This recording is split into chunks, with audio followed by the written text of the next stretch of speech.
Hey everybody, welcome back to the channel, and in today's video, it is time to talk about Hokum. I am excited to talk about it, I hope you all are too, and if you're new around here and you don't know, I am on the quest to watch every single 2026 release that I can, with the inevitable goal of ranking all of them on a tier list at the end of the year. I also do this for just the love of the game, to tell you the truth. But regardless, welcome back to the channel. And you know what? Let's just jump right into this one, because I have some interesting thoughts to share about Hokum, and I want to give some backstory. So, I've been thinking, for one, in these videos, that I want to give a bit more of a plot synopsis kind of angle as well. So every video from now on, I'm going to be trying to give a bit more background on what the film is about.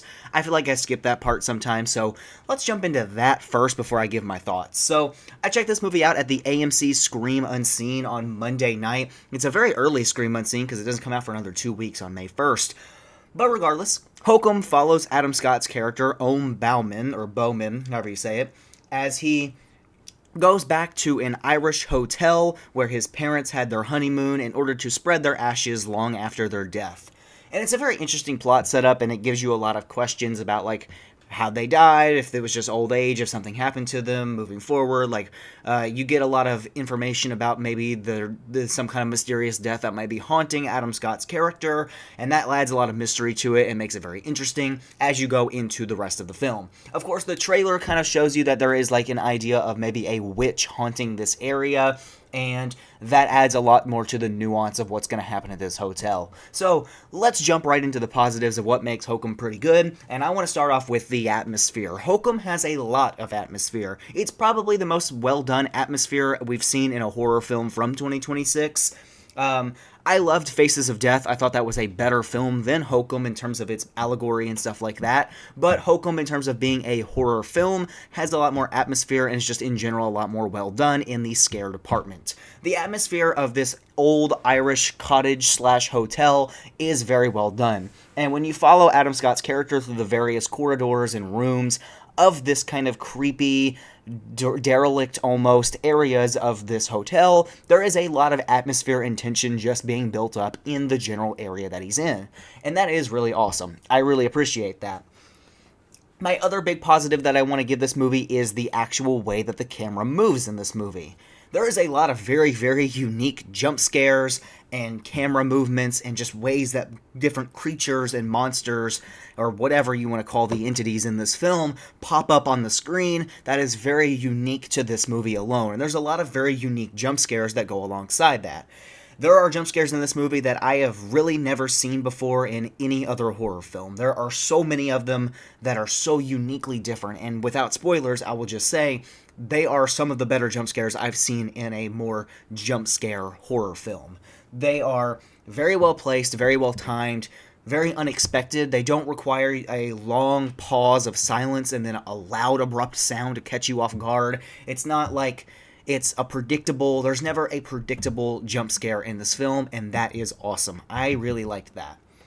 My other big positive is going to be the characters are intelligent. Unlike most horror movies, especially ones of this caliber, and we'll get into what I mean by that in the mixed and negatives, the characters are not dumb in this movie. Adam Scott's character, he is an absolute asshole for a majority of the film, but other than that, he's not stupid, and none of the other characters are really stupid either. There's not a single character in this film that I think makes an overly dumb decision that takes me out of the immersion of the film. There are a few choices that are definitely not like the best choice they could have made, but I don't think there's anything that is so ridiculously stupid that it takes me out of the immersion that I get from the film. And on top of that, I think Adam Scott's setup as his character, even if some of the payoff I am going to put later on in the video, I think the setup and the concept of his character as an author and what his parents mean to him and why he has to do what he's doing is very interesting, and that does at least add a lot to the nuance of the movie. And the last thing I want to say in positives that I forgot to mention when I was talking about the jump scares is the makeup and the creature design in this film. Like, I keep saying creatures, I don't really know what else to call them. There's like different entities, I guess, that appear throughout the film, and all of them look very good. There is a lot of very well-designed, very creepy-looking makeup done on all of the different things that are trying to get Adam Scott in some way. And that adds a lot to what makes the jump scare so effective. even if I have some gripes that we'll get to, but that's what makes the jump scare so effective, other than just the camera angles being very well done, is the ability to actually have very creepy looking entities. Alright, let's jump on over to the mix now, because that's pretty much all I have to say super positive about this movie that I really enjoyed. So, moving on over to the mixed is going to be the, I guess, like, horror elements. I don't really know how else to say that. I love the atmosphere of this movie, and I love the way that the camera moves when it comes to the jump scares and how they're not, like, off kilter, or they're not predictable, I guess. And they're very off kilter. I meant to say they are off kilter. But this movie didn't scare me. It's fascinating that it's so well done and it's so different than anything else I've ever seen, but there's not necessarily any images or any moments in this film that are like lasting impressions. A lot of horror films, even ones that I don't necessarily like Undertone from last month, it didn't necessarily scare me during the course of the movie, but there are sounds and things that happen in that film that left a lasting impression on me, even if I thought the plot was kind of stupid. This movie, there's not really a horror moment in it that leaves a lasting impression. Similar to Lee Cronin's The Mummy, actually. Didn't make a video on that one, but I have seen it. This just didn't really leave that impression. They didn't really have any moments that left me walking out of the theater like, that was really creepy, and I'm gonna have trouble sleeping tonight because of it. There was never a moment like that. Another thing I want to put into the mix is that Adam Scott's character can sometimes be insufferable. I don't have anything against Adam Scott. I assume that he's not like this in real life, but in this movie, he is an absolute asshole for 90% of it, I would say. He is not a very kind person to be around, and he is very almost insufferable throughout this entire movie in that regard, and it kind of pulled me a little bit out of caring about him because of how much he didn't care about everyone else around him. And that was really frustrating. I don't like characters that I don't want to root for.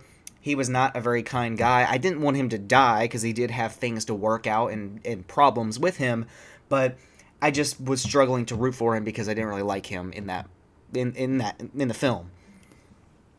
Let's jump on over to the negatives very quickly. I know I'm moving pretty quickly through this one. I'm just excited to talk about it. But negatives, and these are the big problems with this movie for me that took it down from what could have been incredible to just like solid. Starting off with the plot.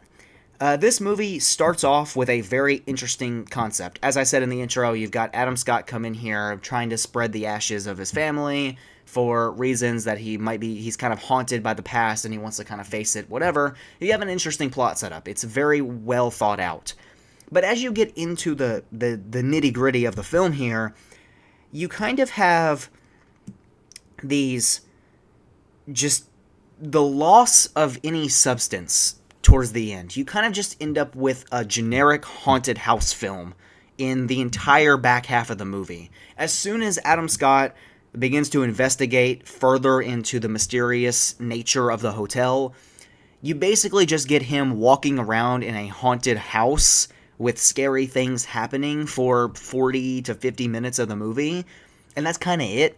Like, it doesn't move on beyond that. And once you get into that kind of portion, I was almost counting the minutes. I was like, yeah, are we at the end of this movie yet? Like, I'm ready to go.